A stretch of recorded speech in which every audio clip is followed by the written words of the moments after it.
Hello বন্ধুরা, দেখতেই পাচ্ছ আমার ভাগনা কলা গাছে কলা কেটে কলা কাটতে ছিল। আর এদিকে মনটা খারাপ হয়ে যাচ্ছিল, কারণ কি ওরা সবাই চলে যাচ্ছিল। ভাগ্নি জামাই দাদু ভাই দিন থেকে চলে যাচ্ছে, রেডি হচ্ছিল।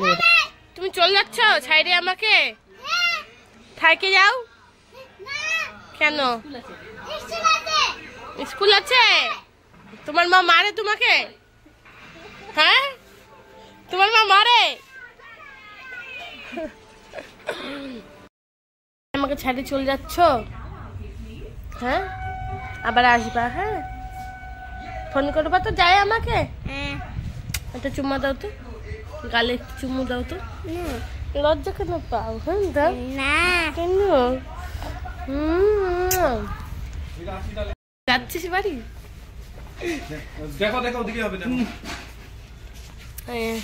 লাজুক।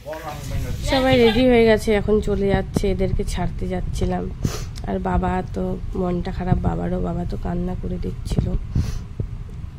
আর ভাগনা তো রাস্তায় যেতে যেতেই প্যান্ট ঠিক করতেছে। মাও আসলো, সবাই চলে যাচ্ছে, মন খারাপ হয়ে যাচ্ছিল। তারপরে ভাগ্নিও বাই বাই করে দিল, ভাগ্নিকেও বাই বাই করে দিলাম। তারপরে আমরা রাস্তা অব্দি ওদেরকে ছাড়তে গেলাম। অ্যাকচুয়ালি ওরা আসছিল আমার ভাগ্নির ননদের বিয়ে ছিল, ইনভাইট করতে, তাই এসে একদিন থেকে গেল। আর 4 বছর পরে আসলো, সত্যি খুব ভালো লাগলো। কোনো অকেশন নিয়ে তো আসা হয় বেশিরভাগ দূরত্ব মানুষদের।